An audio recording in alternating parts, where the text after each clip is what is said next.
May I come in, sir? Hi, Good afternoon, sir. Good afternoon. Good afternoon. Loken. Yes, sir. Thank you, sir. Lokendra, आपका attempt कौन सा है ये? Sir fourth attempt है। अच्छा, interview वाला?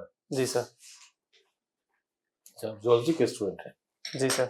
जूलॉजी बॉटनी के स्टूडेंट? जी सर। हिंदी लिटरेचर क्यों ले लिया फिर? सर हिंदी लिटरेचर मैंने अपनी स्कूलिंग के टाइम पढ़ा था, तो उसमें मैंने अच्छा स्कोर किया था और उसके बाद मुझे स्कूल के समय तो सारे लोग पढ़ते हैं हिंदी। जी सर। फिर लेकिन सर जो कॉलेज का जो प्रिपरेशन किया था उसमें मैं इतना कंफर्ट नहीं फील कर रहा था कि जो यूपीएससी के जो ऑप्शनल सब्जेक्ट है उसमें इसको एज ए ऑप्शनल सब्जेक्ट के रूप में चयन कर सकूं, तो इसलिए मैंने हिंदी से। अच्छा, तो वहाँ से प्लानिंग थी आपकी? जी सर। कॉलेज में जाने के समय से ही प्लान किया था? जी सर। लेकिन मैंने उस ड्यूरेशन में प्रिपेयर करने की कोशिश की थी, लेकिन मैं उतना कंफर्ट नहीं फील किया जितना मुझे लगता था। अच्छा, जी सर। इस तीनों में आपका सबसे फेवरेट सब्जेक्ट कौन सा है? केमिस्ट्री, बॉटनी, जूलॉजी में सर सबसे मेरा ज्यादा लगाव आपको किस विषय से था? सर नॉर्मली जूलॉजी में था। जूलॉजी में? जी सर। अच्छा, तो जूलॉजी में कौन सा एरिया आपको सबसे अच्छा लगता है? सर नॉर्मल जूलॉजी में सारे पोर्शन ठीक थे। जूलॉजी में बायोकेमिस्ट्री भी पढ़ी? जी सर। पढ़ी? जी सर। बायोजोग्राफी भी पढ़ी? बायोज्योग्राफी में जैसे इकोसिस्टम से related. Biogeography, distribution of animals जी सर। पढ़ा है? जी सर। क्या पैटर्न है भारत में एनिमल्स के डिस्ट्रीब्यूशन का? सर मेनली जो राजस्थान या रेगिस्तान इलाका है उसमें रेप्टाइल्स का डिस्ट्रीब्यूशन ज़्यादा देखने को मिलता है। और जो ऐसा क्यों? सर नॉर्मली जो रेप्टाइल्स होते हैं उनमें जो जैसे ज़्यादा टेम्परेचर जो उनको फील करने की कैपेसिटी होती है, जिसके उनके अंदर जो वाटर वेपर वो कम होती है, जिसके चलते उनका ज़्यादा वहाँ पे अनुकूलन होता है। और उनमें जो उत्सर्जी पदार्थ है उसमें यूरिक एसिड का होता है, तो जो कम वाटर का क्लोनिंग टेक्निक को आप एथिकल मानते हैं या अनएथिकल? क्लोनिंग सर दो पर्सपेक्टिव है इसमें। आप क्या मानते हैं?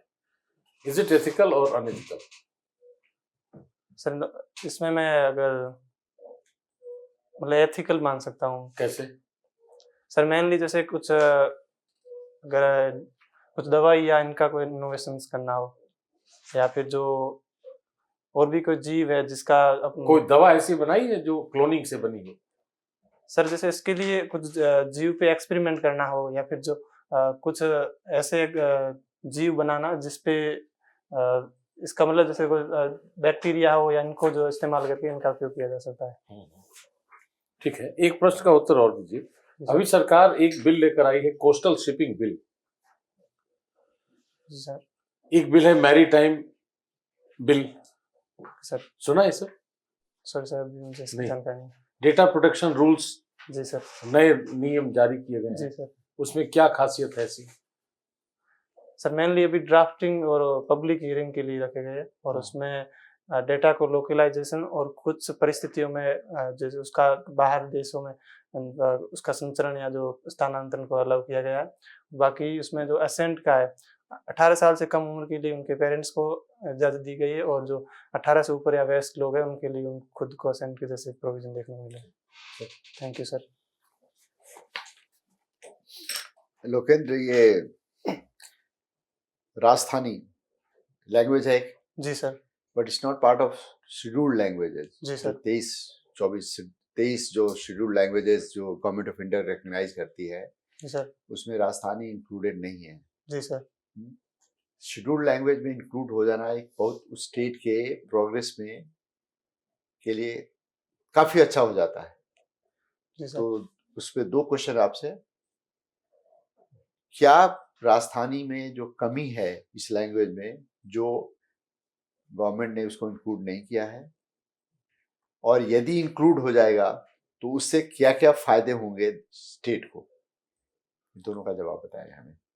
सर पहला ये है कि जो उसको शामिल नहीं करने के पीछे कारण दिया जाता है, जिसमें एक तो मतलब एक भाषा की स्वीकार्यता नहीं है। राजस्थान में भी मारवाड़ी, मेवाड़ी और इन भाषाओं के बीच में भी कन्फ्लिक्ट है, आंतरिक कन्फ्लिक्ट है, जिसमें मतलब एक मत नहीं है पूरा राजस्थानी भाषा को लेकर। और दूसरा पॉइंट एक ये दिया जाता है कि हिंदी का जो व्याकरण है नॉर्मली और जो लिपि है वो दोनों सेम ही है, तो इसके चलते मान्यता नहीं दी जा रही है। और अगर मान्यता दी जाती है तो इसके फायदे, एक तो कॉन्स्टिट्यूशन में अगर इसका प्रावधान हो जाएगा तो राजस्थान में उपयोग करने के लिए जो प्रशासनिक रूप से उसको बढ़ावा मिलेगा। जो अब नेशनल एजुकेशन पॉलिसी है जिसमें जो स्टूडेंट है उनको मातृभाषा में सीखें, तो उसमें भी एक बूस्ट मिलेगा, जिससे वहाँ के जो लोकल स्टूडेंट्स हैं उनको फायदा होगा। बाड़मेर एक बहुत बड़ा डिस्ट्रिक्ट है, जी सर। बॉर्डर डिस्ट्रिक्ट जी है। सर। और मैं शिव जो आपकी जो शहर है, जी सर। वहाँ 1 साल से ज्यादा रहा हूँ। जी टेंट सर। में रहते थे उस जमाने में, और पराक्रम और विजय के दौरान। जी सर।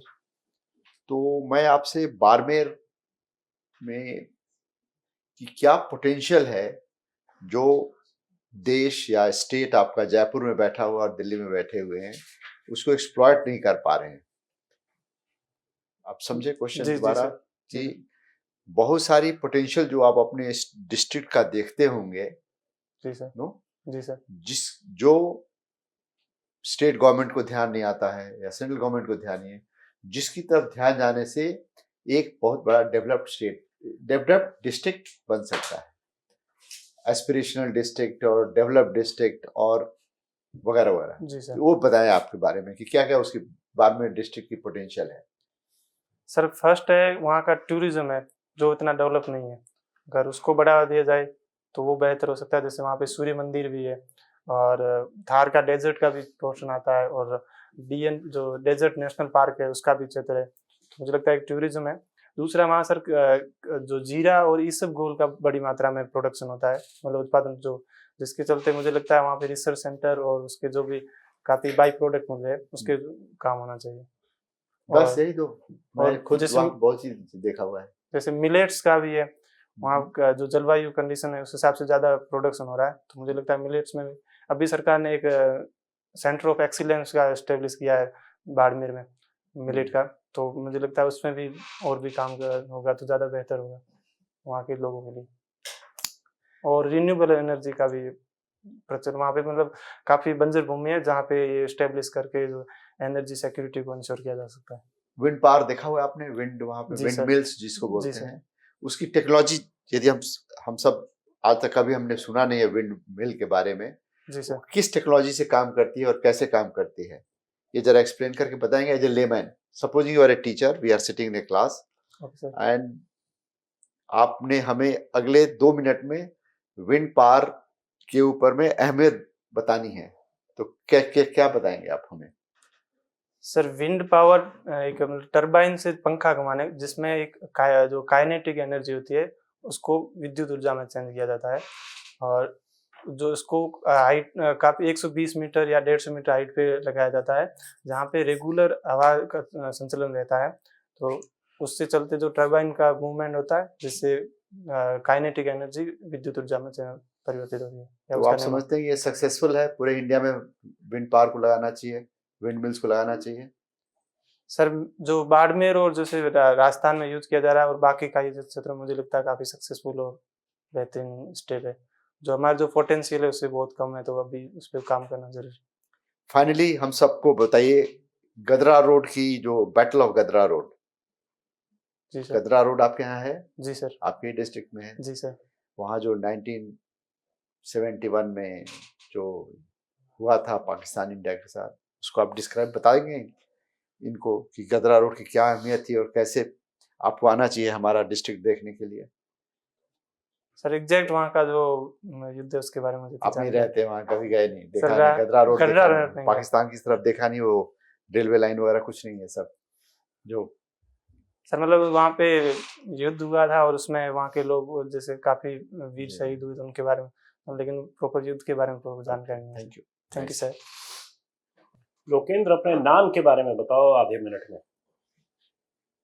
सर मेरा नाम लोकेंद्र, जिसमें अगर उसका संधि विच्छेद करे तो लोक प्लस इंद्र होता है, और लोक का मतलब संसार या लोगों से लिया जाता है, और जो इंद्र है उसको राजा या फिर इंद्र भगवान के रूप, अगर इसको साथ में बोला जाता है तो दुनिया का राजा के रूप में इसको एक्सप्लेन किया जाता है। पूरे दुनिया के राजा जी सर। के तौर पर नामकरण तुम्हारा हुआ।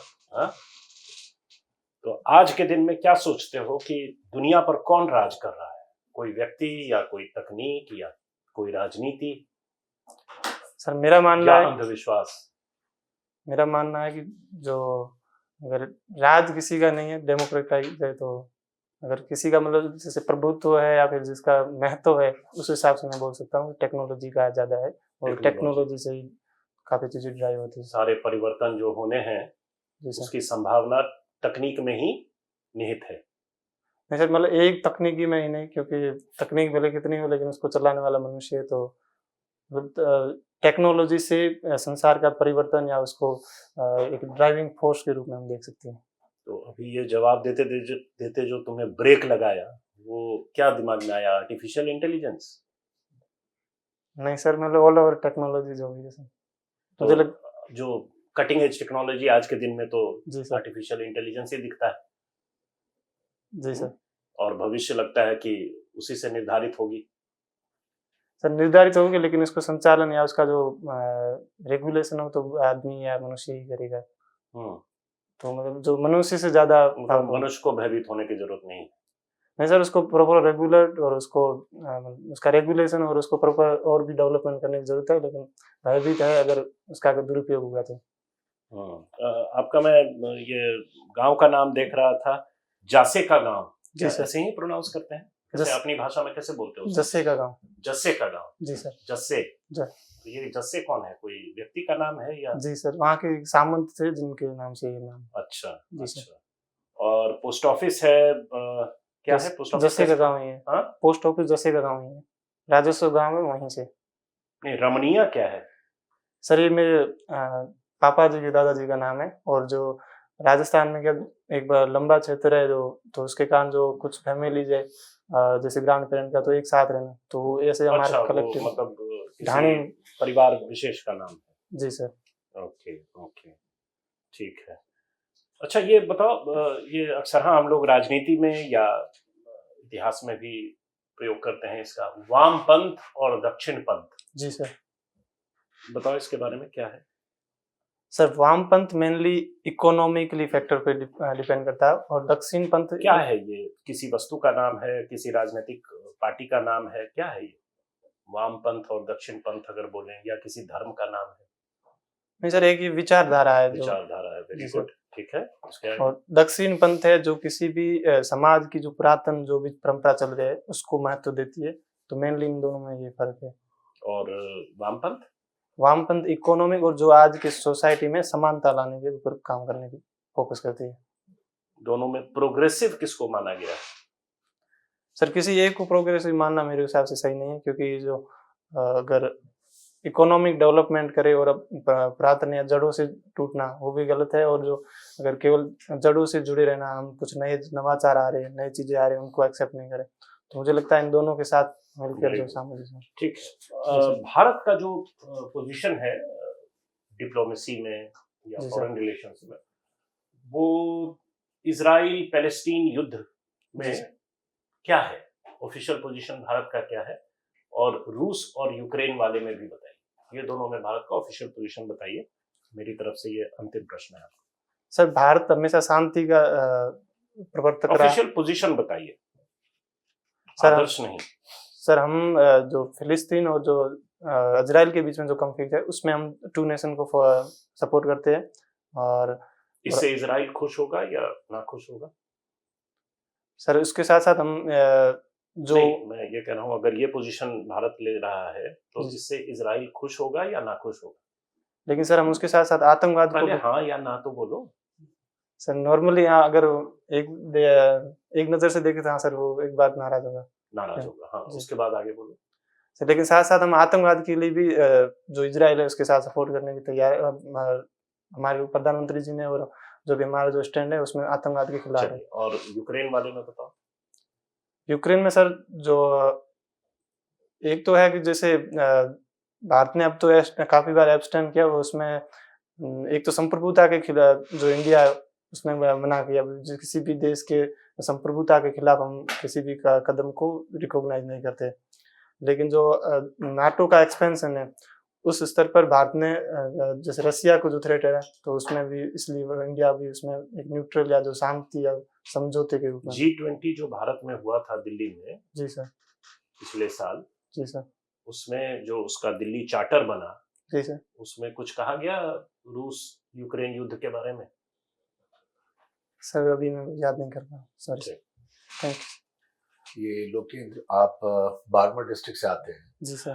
तो बाड़मेर डिस्ट्रिक्ट में बताएं क्या क्या एडमिनिस्ट्रेटिव इश्यूज क्या है?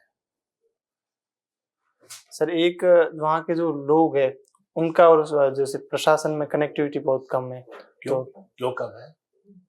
सर मेनली तो वहाँ पे एजुकेशन की कमी है, तो लोग इतने जागरूक नहीं है जिससे वो कनेक्ट हो।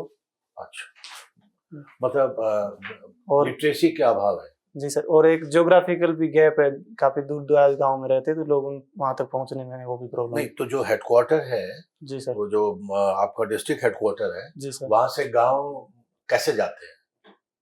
Sir normally road by touch है, बाय रोड है। जी सर। तो उसमें क्या दिक्कत है? लेकिन एक मतलब लास्ट छोर वाला गांव है वहां तक टच नहीं है, क्योंकि राजस्थान जैसे बाड़मेर में एक्सपेंशन ज्यादा है, जैसे 100 किलोमीटर का गैप है। कितना आपको डिस्ट्रिक्ट हेडक्वार्टर से लास्ट गांव कितनी दूर है? सर कुछ गांव तो 200 किलोमीटर के समथिंग हो जाएंगे। 200 किलोमीटर। जी सर। तो वहां पे अब वो किस सब डिवीजन में आता है जो लास्ट गांव है? जी सर। जो आपका लास्ट गांव है उसका कोई सब डिवीजन हेडक्वार्टर होगा? जी सर। उसका क्या सब डिवीजन हेडक्वार्टर है?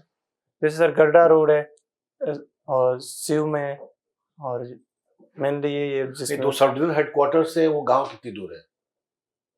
वहां से सर 50 किलोमीटर मैक्सिमम या 60। तो गांव में क्या क्या सुविधाएं हैं जी या क्या क्या सुविधाएं हैं गवर्नमेंट की तरफ से? सर बेसिक एमिनिटीज क्या क्या है?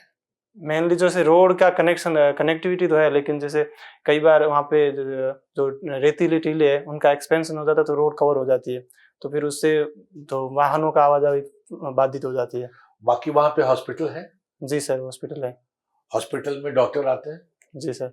तो वहां पे अगर कोई बीमार पड़ता है तो लोग कहाँ जाते हैं? सर नॉर्मली जो जैसे सामुदायिक केंद्र है वो मेन हेडक्वार्टर जैसे सब डिविजनल हो गया, पंचायत समिति या तहसील के स्तर पर है, और कई, लेकिन जो नॉर्मली जैसे देखा जाए तो वो प्राइवेट जो क्लिनिक होते हैं वहाँ पे मैक्सिमम। तो आपके हिसाब से जो बाड़मेर डिस्ट्रिक्ट में बहुत तरह की परेशानियां हैं, जी सर। तो जो सिविल एडमिनिस्ट्रेशन है जी सर। या जो पॉलिटिकल एग्जीक्यूटिव है, तो उन्होंने इन सब प्रॉब्लम को एड्रेस करने की कोशिश क्यों नहीं?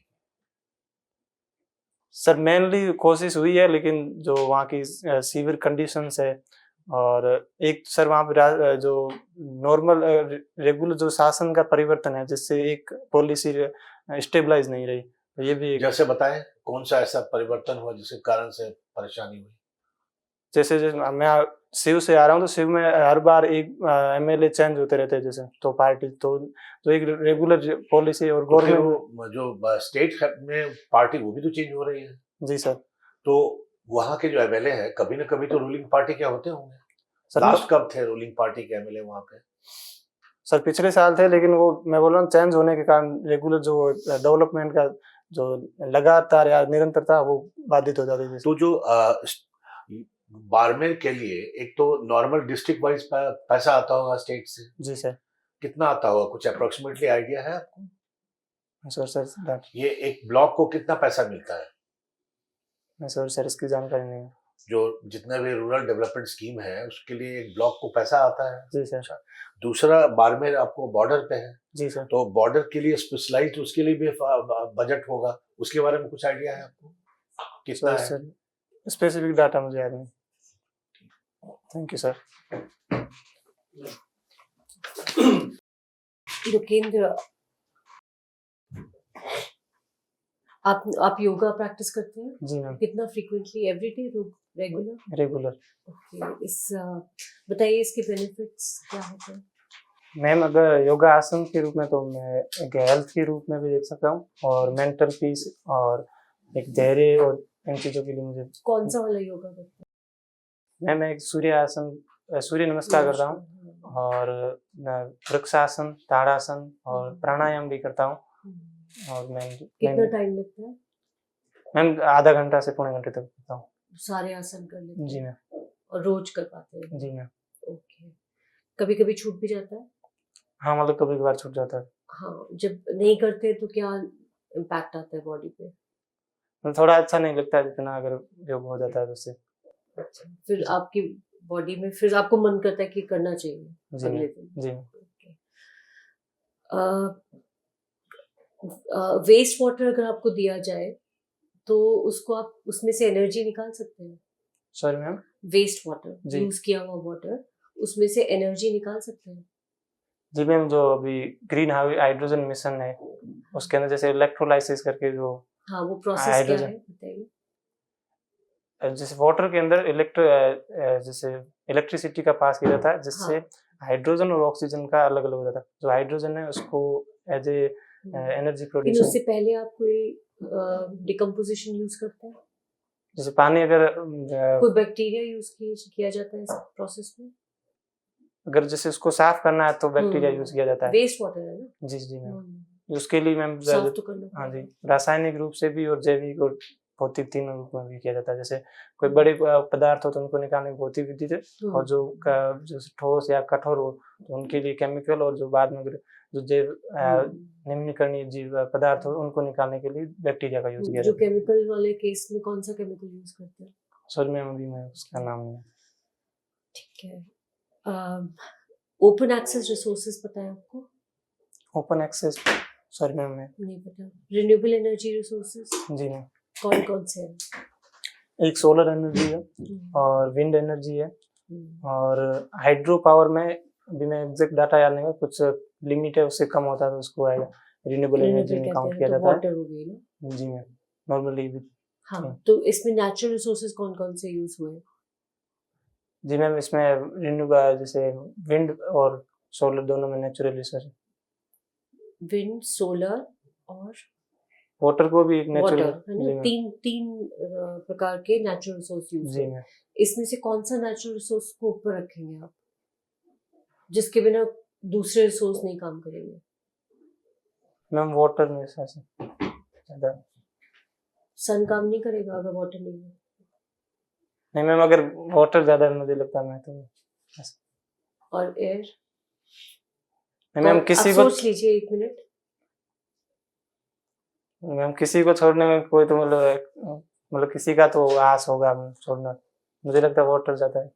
एक बता दीजिए इसमें से, तीनों में से कौन सा ज्यादा इम्पोर्टेंट लग रहा है आपको इसमें, जिसके बिना और बाकी ऑपरेट नहीं कर सकते? मैम सारे मेरे साथ कनेक्टेड है। अगर एयर को फ्लो करने के लिए वाटर को तो एयर चाहिए, और अगर टेम्परेचर नहीं होगा तो एयर भी, टेम्परेचर तापांतरण जैसे नहीं होगा तो फिर ये सब किस वजह से हो रहा है? अगर फाइनली देखा जाए तो जो से धूप है या जो सन है, सोलर को वो ज्यादा महत्वपूर्ण हो जाएगा। Thank you. ठीक है Loken, thank you. Thank you sir.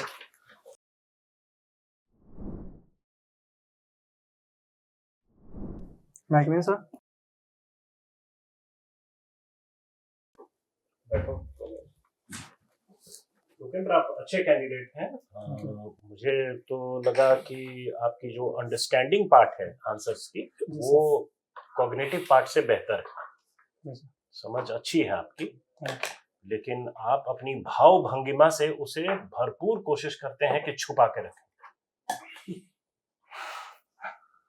मतलब वो जो एक रिक्वायर्ड डिग्री ऑफ आर्टिकुलेशन होना चाहिए या कॉन्फिडेंस जो एग्ज्यूड करना चाहिए आपके पर्सनालिटी से, वो थोड़ा कम हो रहा है। जबकि आप अंडरस्टैंडिंग समझ के दृष्टिकोण से ठोस हैं। ठीक है, तो ये बहुत आसान सिचुएशन है टू बी इन। समस्या बड़ी नहीं है, छोटी समस्या है आपको, तो इसमें आप थोड़ा पढ़ लीजिए, अवेयरनेस थोड़ा बढ़ा लीजिए, और स्पीच जो आपका है उसको थोड़ा क्लियर कीजिए। ये आसान थोड़ा नहीं होता है क्योंकि एक रीजनल ओवरटोन आता है, तो स्पीच कोशिश कीजिए कि वो क्लियर सुनाई दे। जो बोले वो जीभ का एक्सरसाइज, जो योगा वगैरह करते हैं ना, तो एक जीभ का भी कुछ कुछ होता है, तो वो सब कीजिए तो उससे स्पीच थोड़ा क्लियर निकलेगा। तो आर्टिकुलेशन थोड़ा क्लियर होगा तो उसका बहुत गुणात्मक फायदा आपको मिलेगा, क्योंकि समझ ठीक है मोटे तौर पर। ठीक है। जी जनरल अफेयर्स वगैरह थोड़ा बढ़िया कर लीजिए ठीक तो है आकर्षक इंटरव्यू कर पाइए। जी सर। मुझे तो ये अपने अपने डिस्ट्रिक्ट के बारे में मैंने आपसे जो पूछा, इकोनॉमिक डेटा या जो भी है, वो आपको जानना चाहिए कि आपका एक इम्पोर्टेंट डिस्ट्रिक्ट है, बॉर्डर पे है, क्या क्या वहाँ पे प्रॉब्लम है या एरिया ऑफ कंसर्न है, वो आपको पता करके आना चाहिए। आप एक एडमिनिस्ट्रेटर होने जा रहे हैं। सर मेनली जैसे डाटा का सोर्स से मैंने जैसे जो इकोनॉमी सर्विस देखा था जिसमें स्पेसिफाइड था नहीं तो जो डिस्ट्रिक्ट का एक डेटा तो होगा अपना, पर कैपिटा इनकम कितना है, क्या नहीं होता है। ये सब कॉग्निटिव है भाई। मैंने आपको बताया, सर ने भी पूछा कि बाड़मेर के पास कोई 71 वॉर का जी सर जी जो जगह है उसको आपने देखा नहीं। हाँ ये सब मुन्ना पढ़कर बाव आप है लेकिन improve उसके कर बारे में सकते मुझे हैं। जानकारी कोई नहीं। डिस्ट्रिक्ट स्टेट रिपोर्ट होती है ना, उसमें सारा सोशल इकोनॉमिक हाँ, डेटा है। तो वो सब पढ़िए। डिस्ट्रिक्ट हेडक्वार्टर का वो भी है, मैंने तो स्टेट सारे सर डिसाइड का डिस्ट्रिक्ट बताइए। प्रोफाइल उसको कहते हैं, डिस्ट्रिक्ट प्रोफाइल। हाँ, वो मैम जैसे कोरोना के टाइम का है तो उसका डाटा कोई बात कोई बात नहीं, वो 71 वाला तो पक्का होगा। नहीं सर वो मैं मतलब मैं वो यूज कर सकता हूँ जैसे मैं बोला हूँ थोड़ा पुराना है हाँ, जो भी डेटा चार- अवेलेबल है। आप उस ट्रेन में बैठो जो बॉर्डर पड़ी हुई है ना, पहले पाकिस्तान इंडिया हाँ, तो मुन्ना ट्रेन बाव। चलती थी आपकी ना, मुन्ना बाव मुन्ना भाव तक बैठोगे सब देखोगे तो अपने आप फिर गदगद होके सबको अच्छा, ये बताओगे। मुन्ना बाव जानते तो ये यही कम से कम बोलती है यही थोड़ा मतलब आपका पूरा दबा के क्यों रखे रहते हो इसे? नहीं कम से सर कम ये तो जानेंगे कि हाँ हमारा भाई उसके कंफर्ट आसपास जोन गया है, है, उसको तो बोलना ही उसके चाहिए। आसपास गया है। नहीं सर मैं मुन्ना बाव तो मैंने जैसे गड्ढा रोड में वो क्षेत्र है जहाँ से- कतरा रोड तो अरे दोनों तो पास ही हैं। हाँ सर मेरे पास तो ये भी बोल देते तो सर को इतना तो संतोष होता कि उसके आसपास कभी नहीं हुआ युद्ध क्या? में सर जैसे वहाँ का क्षेत्र पूरा ही था जैसे तनोट है ये सारा एरिया मतलब आपसे पूछेंगे कि आपका डिस्ट्रिक्ट क्यों फेमस है, आप सबसे पहले तो यही बताना चाहिए। तो पूरी इतना इम्पोर्टेंट है। फिर तो लोग feedback को आएंगे समझ क्यों तुम्हारे पाए। पास, अब जैसलमेर चले जाएंगे शाम घूमेंगे वापस चले ठीक जाएंगे। है सर। अपने डिस्ट्रिक्ट में लाना तो ये जो आपने बताया ये दोनों इसको खूब ग्लोरीफाई करो सारे दोस्तों को। ठीक है, उसको अंग्रेजी में वर्ड एक है रेटिसेंस। आप रेटिसेंट हैं, बोलने में थोड़ा संकोच करते हैं, जो जितना जानते हैं वो भी कम बोलते हैं। इंटरव्यू में जितना आप हैं उससे बेहतर दिखने चाहिए। ठीक है, तो वो चीज बढ़ाना है, उसके लिए थोड़ा पढ़िए। और वो आसान काम है, समझ गड़बड़ होती तो वो मुश्किल काम होता। ये आपने संभावना है, उसको कर लीजिए पूरा। Thank you.